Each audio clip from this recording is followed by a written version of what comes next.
est optimiste. On est optimiste, on est confiant. On est optimiste. On est optimiste, on est confiant. On est optimiste. Même si le colonisateur a tracé les frontières, même si ces limites artificielles ont divisé mes frères, même si les conflits ethniques enrichissent les marchands d'armes, même si les nations d'Afrique ne sont plus que des mares de larmes.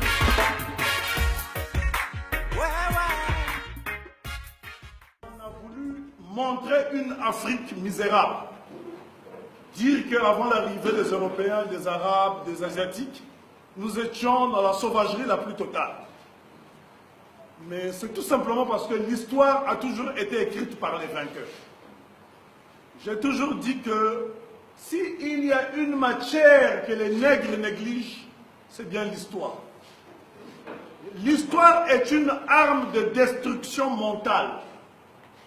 L'histoire est une arme de destruction mentale.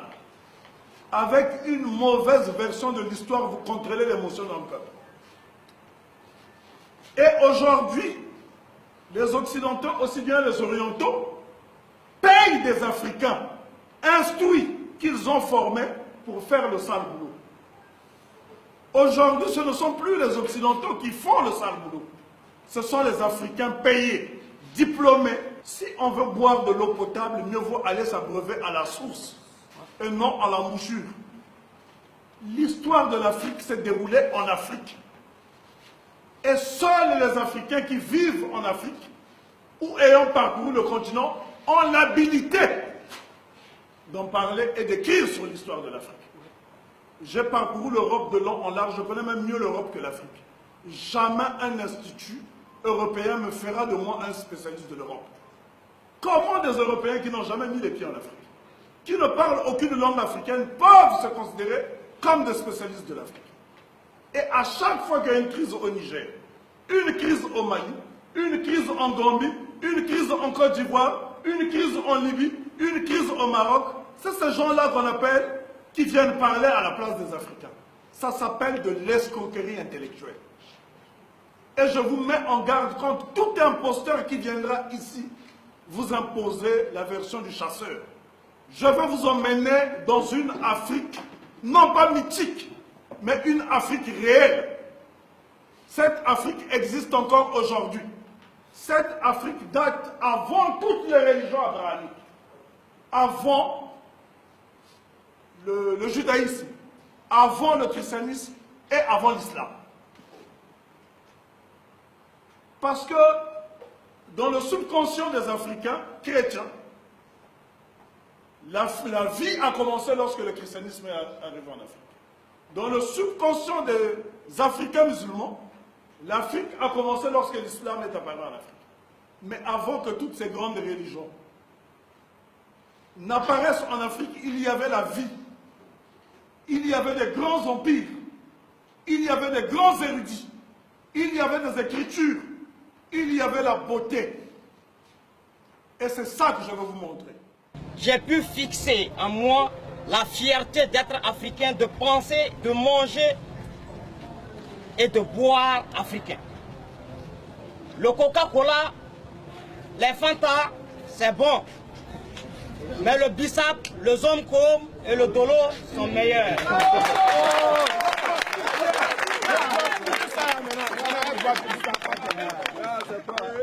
Anisokoma, Ibeogo, Gilele, Mbote, Mbolo, Jambo, Kaoufe, Aïwe.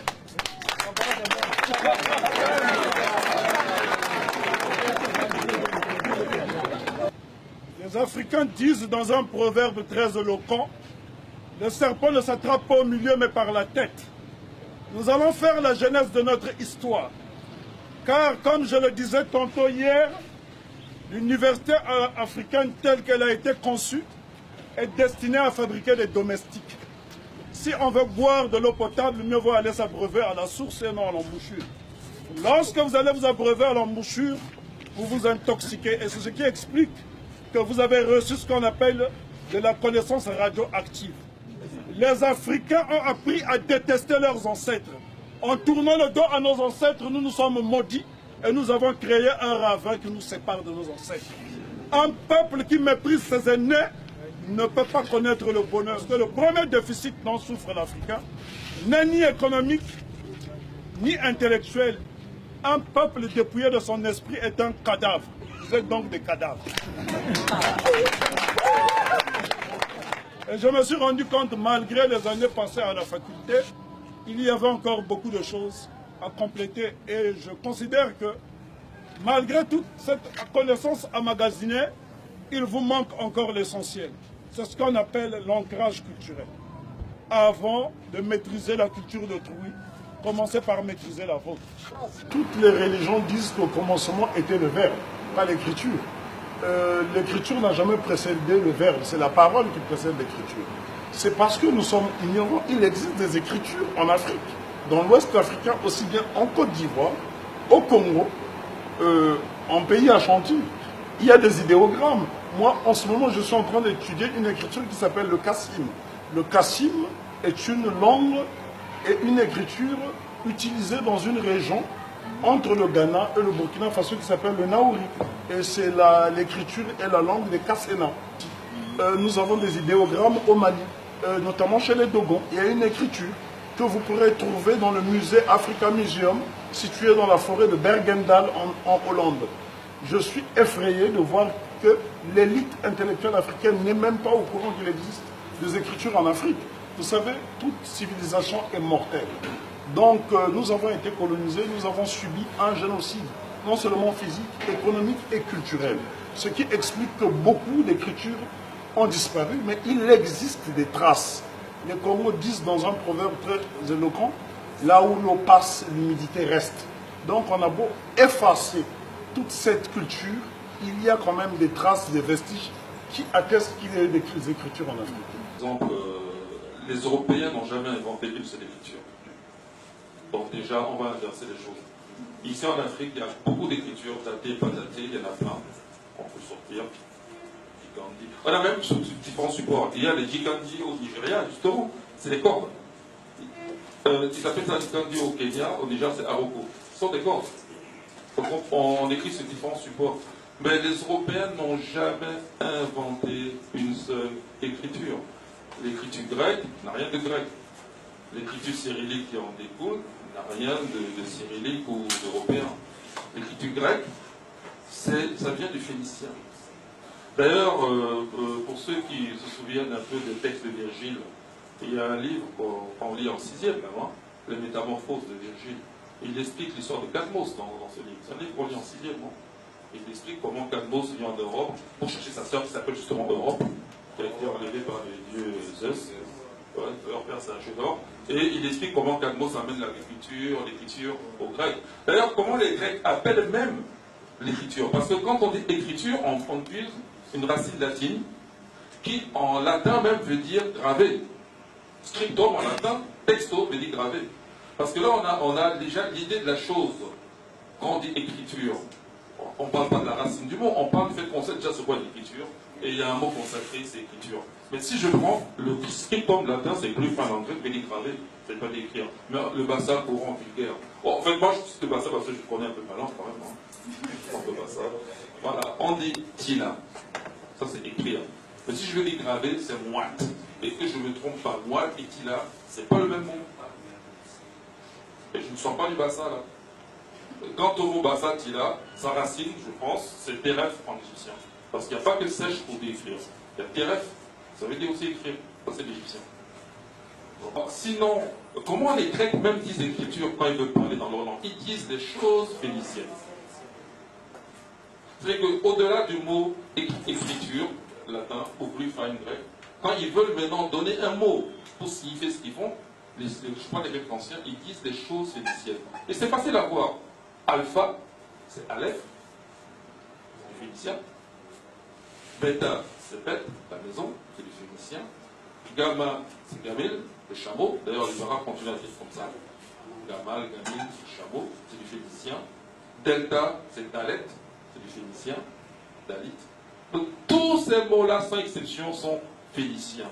Et les Phéniciens sont les Cananéens de la Bible. C'est-à-dire, en fait, tout simplement d'autres populations noires du Proche-Orient. En fait, c'est à partir d'Israël et le Liban. Voilà, ça, c'est ça la Phénicie. Donc, c'est juste tu sors de l'Égypte, dès que tu passes au Proche-Orient, c'est la continuité sur les populations noires. Donc, en fait, c'est pour dire que les Européens, colonisant les autres peuples, ont créé des complexes. Non seulement l'histoire ne se fonde pas sur l'écriture, contrairement à ce qu'on dit. Puisque, ben oui, non, mais parce que l'idée c'était que les Européens ont l'écriture, et donc eux, c'est des peuples historiques. Les Africains n'ont pas d'écriture, vous voyez que c'est faux. Hein. En fait, c'est l'inverse. Donc ils sont ahistoriques, ça c'est l'idée. Mais en réalité, même si on n'avait jamais eu d'écriture en Afrique, l'histoire peut être orale. La tradition orale, ça existe, nous avons des griots. Et que tu aies une écriture ou pas, de toute façon, tu as une histoire, tu es bien né quelque part. Il y a eu des gens qui ont vécu avant toi. Donc vous voyez, on est dans un monde où on essaie de créer des complexes. Et ces complexes sont créés même par des gens qui n'ont pas ce qu'ils disent qu'ils ont. Puisqu'on leur a apporté sa clé en main. L'écriture grecque, il n'y a pas d'antécédent. Tu écris alpha là, c'est normal, c'est du copier-coller. On leur a donné. Mais si tu prends l'Égyptien ancien, tu appelles Ibn Obenga, il a fait une étude de Duro aussi. Hein. Tu prends les hiéroglyphes, écriture monumentale. Donc on a vu que ça remonte au moins à 3500 avant l'ère de guerre. Voilà, voilà. Mais il y a eu les hiéroglyphes, mais après il y a eu les hiératiques.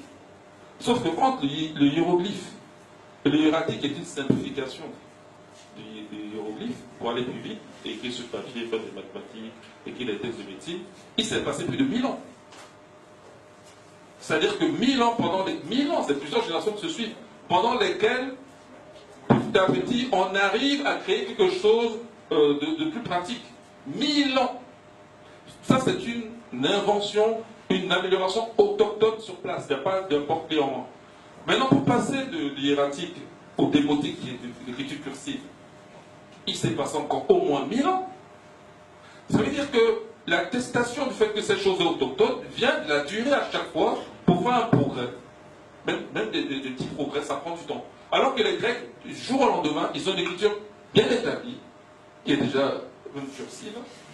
On se demande, et d'où l'expression le miracle grec. Mais est-ce que le miracle est une notion scientifique?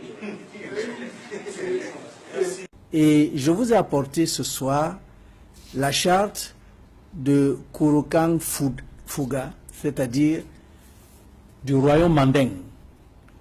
La charte, vous voyez ici, en combien 44 articles. Et j'invite tous nos politologues à un peu d'humilité quand ils nous font de la science sur les constitutions françaises, américaines, etc. et ignorent. C'est pour dire quoi? C'est pour dire que longtemps avant, au Moyen-Âge, 1236. Donc pratiquement la constitution, si vous voulez, du royaume manding de 1236. Est-ce qu'on enseigne ça dans nos universités? Est-ce que dans nos départements de sciences politiques et sciences juridiques, on enseigne ce genre de choses? C'est pour cela que j'ai dit, avant donc de parler de Oumyobé, il faut aller aux origines. Quand on vous a coupé de vous-même, quand on vous a coupé de votre héritage intellectuel et scientifique, et on veut maintenant, n'est-ce pas, vous rendre esclave de la pensée des autres, comme vous, si vous n'aviez jamais inventé de penser vous-même. C'est grave. Et c'est pour cela que quand je m'adresse aux Européens, aux Américains, je leur dis ça suffit. Nous sommes aujourd'hui, c'est-à-dire dans un nouveau siècle où le dialogue réel, où on peut se regarder les yeux dans les yeux, est important. Parce que non seulement nous-mêmes, quand nous allons puiser dans ces sources-là, nous allons découvrir énormément de choses, mais nous allons aussi découvrir des choses qui sont importantes et qui peuvent aider les Européens et les Américains aujourd'hui, parce que quelque part, je crois qu'ils ont perdu les pédales dans ce qu'ils font dans le monde. Vous avez écrit dans cet ouvrage, l'Afrique s'annonce au rendez-vous, la tête haute, un ouvrage qui, il faut le dire, a été postfacé par le pasteur Simon Bolivar Djamilwandi. Oui. Et à l'introduction, vous dites, je reprends ce que vous venez de dire, une personne dont la mémoire a été effacée nous retrouvera par le chemin de la maison. Qui a effacé la mémoire des Africains? Mais les Africains, pratiquement depuis l'esclavage, la colonisation et la néocolonisation, parce qu'il faut dire que nous sommes malheureusement encore en néocolonisation, il ne faut pas se cacher, c'est-à-dire se voiler la face, on fait tout pour vous dire que vous n'avez jamais été, que vous n'avez jamais rien fait. Je vous montre ici, et quand vous dites qui a intérêt, mais celui qui vous domine a intérêt. Vous avez ici l'os d'Ishango. L'os d'Ishango, c'est la démonstration mathématique la plus vieille du monde, 22 000 ans avant Jésus-Christ. Et elle est africaine. On a découvert ça en République démocratique du Congo. L'os d'Ishango. Alors, vous comprenez pourquoi on n'apprend pas ça dans les écoles? Pourquoi? Pourquoi on cache ça? Effectivement, il ne faut pas qu'on dise que ce sont les Africains qui sont... que c'est l'Afrique qui est la mère de la science. Il ne faut pas qu'on dise ça. Il faut qu'on croie que c'est les autres. Et vous avez encore ici, vous comprenez, c'est grave. Regardez le fameux théorème de Pythagore. Le fameux théorème de Pythagore, n'est-ce pas, que nous apprenons tous à l'école. Le voici, 1300 ans avant la naissance de Pythagore. En Égypte. En Égypte africaine, en Égypte noire, pas Égypte arabe. Ça suffit la falsification. Et cette falsification, parce qu'il ne faut pas que vous les Africains, on vous fasse comprendre que c'est vous qui avez enseigné les autres. Pythagore est venu apprendre en Afrique. Mais bon, ça je crois que maintenant, je crois que pas tout le monde, mais beaucoup de gens le savent déjà. Mais je vous ai montré l'os d'Ishango tout à l'heure. Avant l'Égypte, 22 000 ans avant Jésus-Christ, c'est bien avant l'Égypte. L'Égypte, c'est peut-être il y a 5 000 ans. Et nous faisions déjà cette démonstration mathématique. Et les autres sont venus apprendre et ont copié. Et maintenant, mais quand l'enfant va à l'école, à Douala, à Yaoundé, à Garoua, etc., pour lui, la science, c'est le blanc.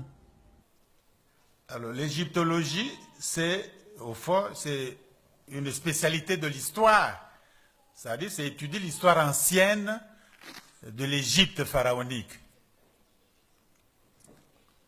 Et cette Égypte pharaonique a duré à peu près 35 siècles de vie nationale. 35 siècles. Si vous comptez la France, depuis Clovis jusqu'à François Hollande, il y a combien de siècles? Hein? Même pas une vingtaine. Or, l'Égypte a duré 35 siècles indigènes. Les pharaons indigènes, locaux, nationaux, ont dirigé le pays pendant 35 siècles environ. Alors, ce royaume africain était localisé le long de la basse vallée du Nil, en Afrique orientale, nord-est, et le Nil débouchant tombant dans la Méditerranée, donc le long de la basse vallée du Nil. La haute vallée étant la Nubie, etc.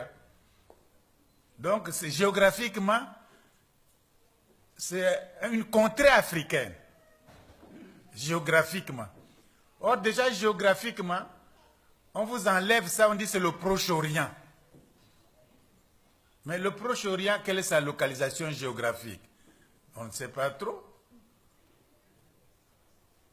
Bon, si je suis au Japon, il y a l'extrême Occident.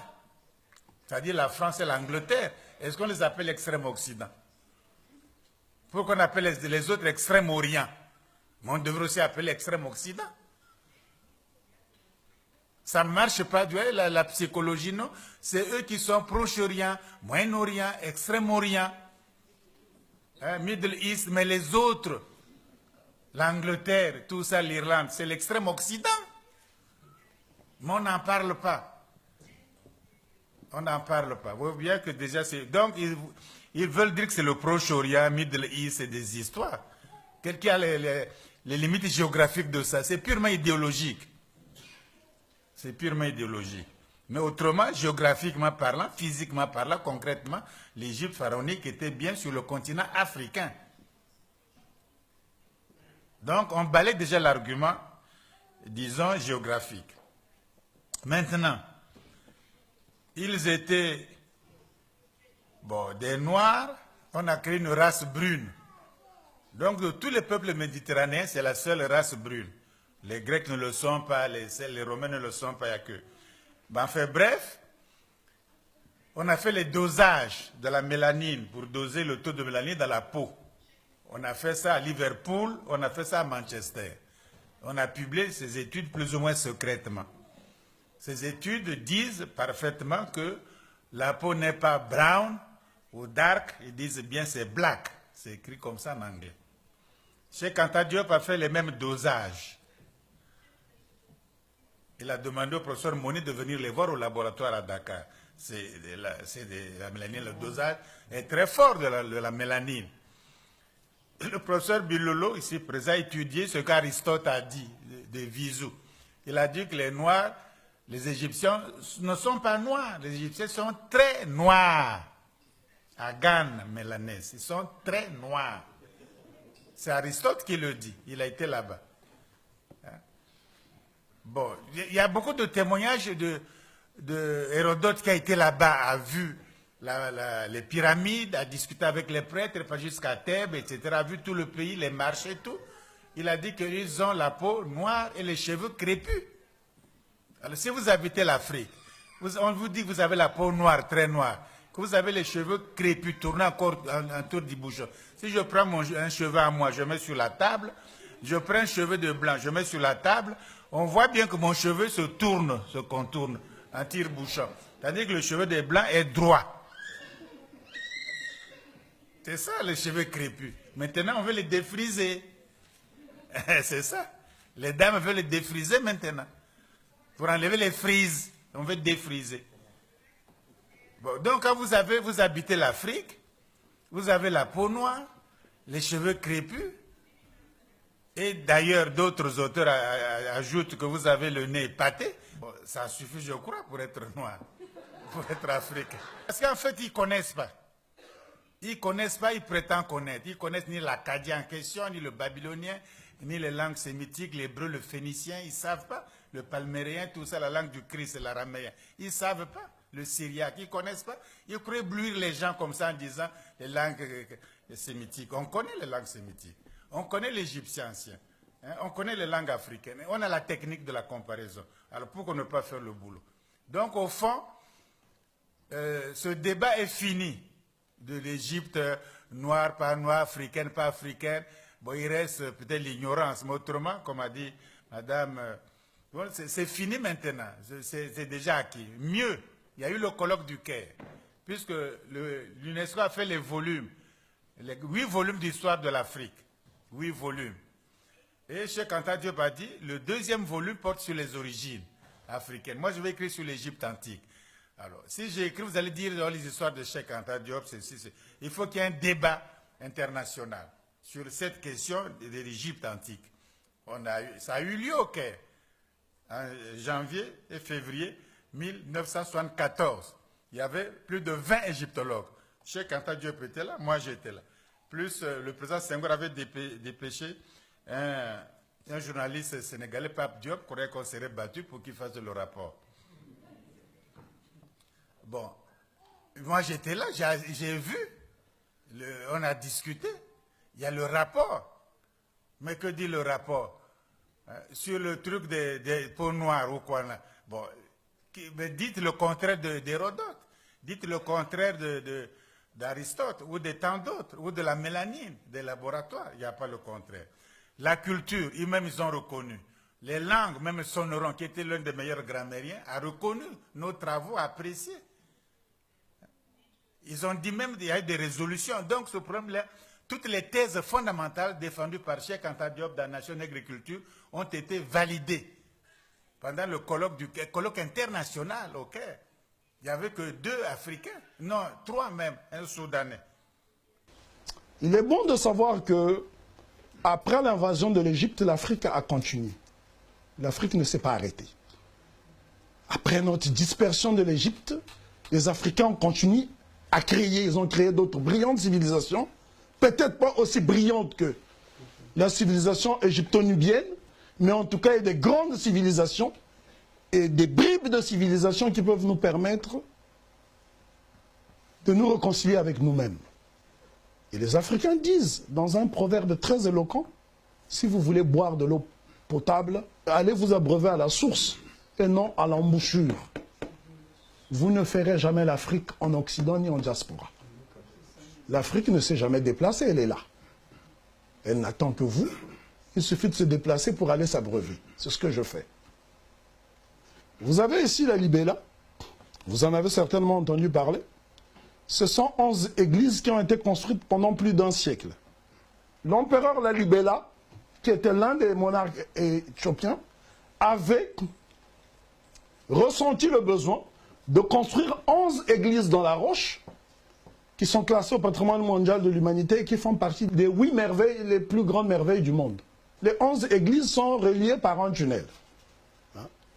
Sont reliées par un tunnel, ça fait environ 20 km.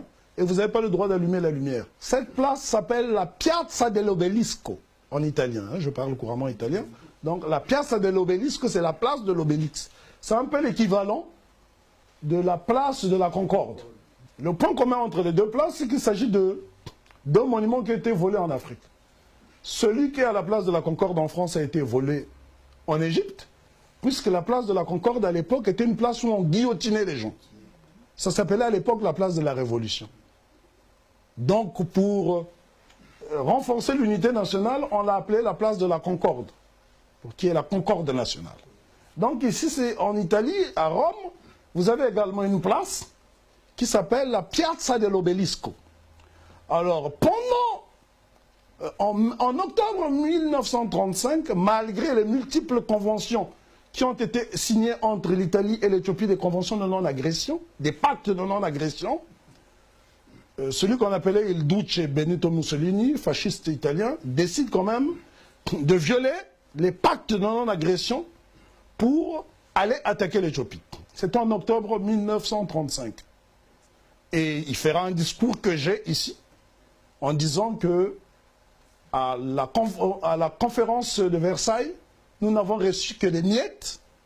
Il est temps qu'on aille se servir, parce que l'Italie, en tant que puissance coloniale, se sentit lésée lorsque l'Afrique a été dépecée à Berlin pendant 3 mois, novembre 1884 au 26 février 1885.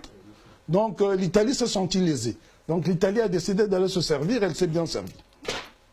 Et quand ils l'ont volé, parce que n'oubliez pas que lorsque les Italiens ont occupé pendant 5 ans l'Éthiopie, les résistances ont continué. Parce que l'empereur Haïlé Sélassié, là, ce sont des documents que j'en le vois aller au front. L'empereur Haïlé Sélassié ne voulait pas quitter l'Éthiopie. C'est la Bouna, c'est-à-dire le clergé de l'église orthodoxe éthiopienne, qui lui a dit de sortir. On lui a dit en tant que représentant de la plus vieille dynastie du monde, tu ne peux pas te laisser capturer par les Italiens, ça va décourager les guerriers. Donc l'empereur était obligé d'aller trouver refuge en Angleterre.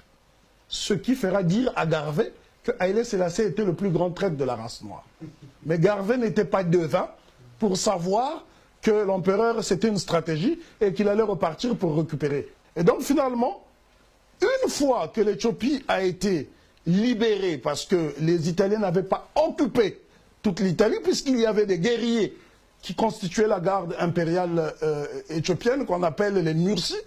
Et d'ailleurs, il faut lire les mémoires du maréchal Pietro Badoglio, qui a déclaré qu'aucune torture ne pourrait leur arracher un aveu.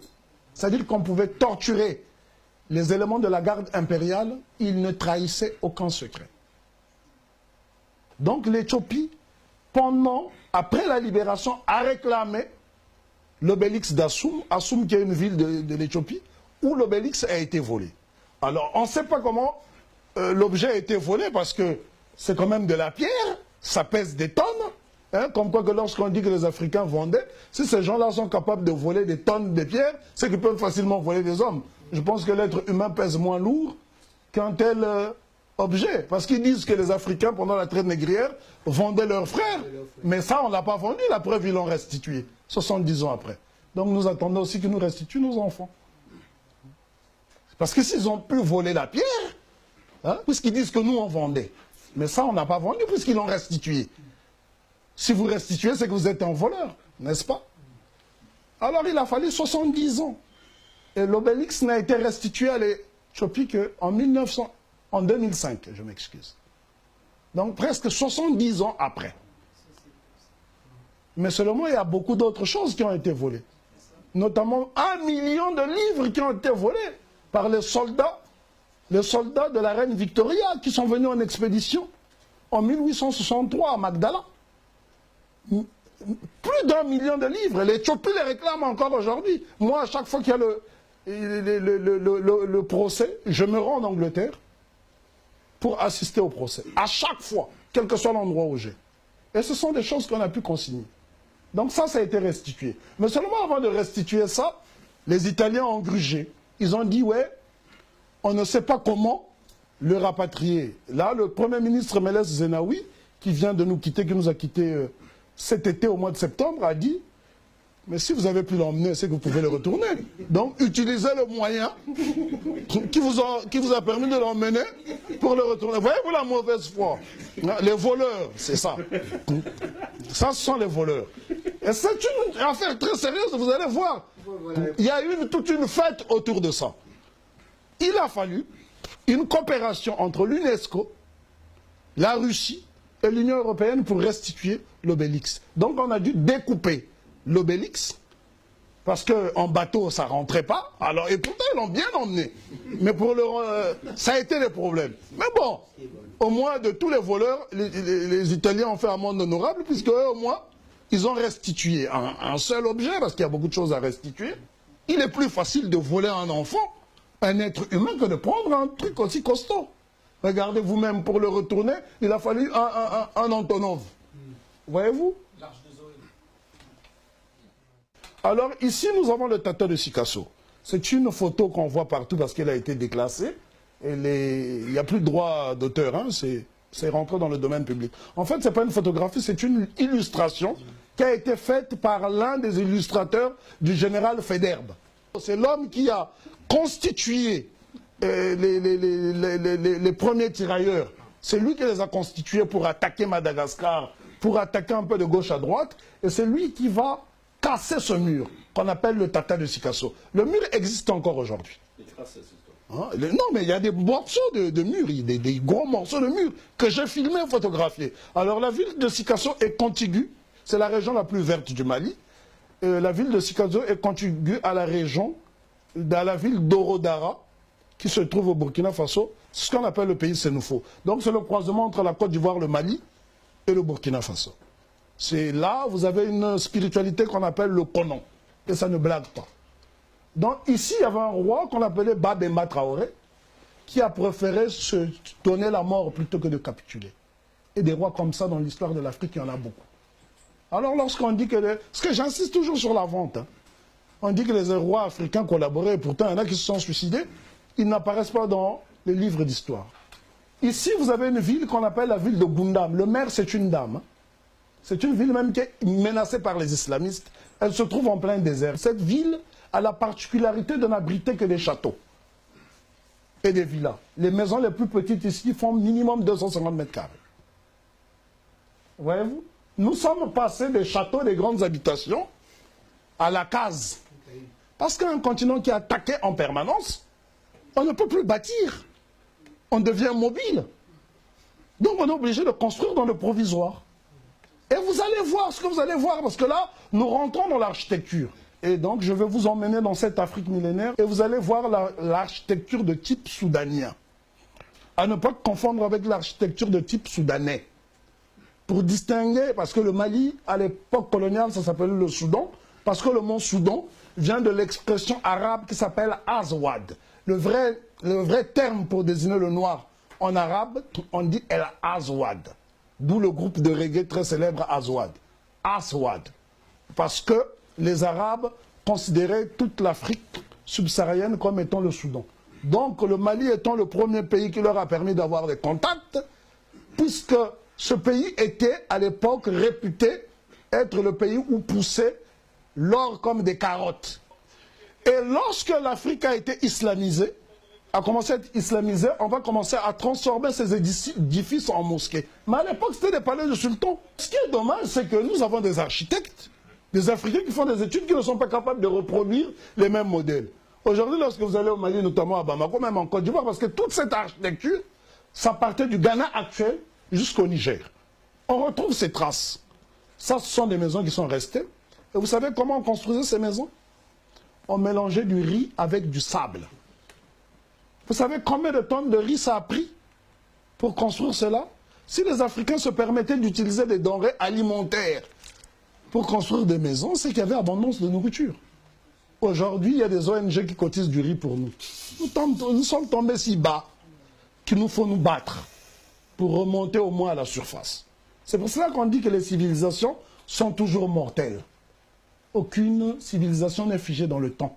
La preuve, la Grèce qui est le berceau des sciences en Europe, aujourd'hui obligée de faire la mendicité, aller faire la quête à Bruxelles, au siège de l'Union européenne, pour pouvoir payer les retraités. Les civilisations sont mortelles. Si jamais on vous demande, on vous dit, mais comment vous pouvez justifier, dire que l'Égypte vous a appartenu alors que vous êtes aujourd'hui dans les conditions, dites toujours, exemplifiez toujours sur la Grèce. C'est l'argument. Parce que comment pourrait-on expliquer la patrie de Socrate, d'Hippocrate, se retrouver dans une situation aussi désolante?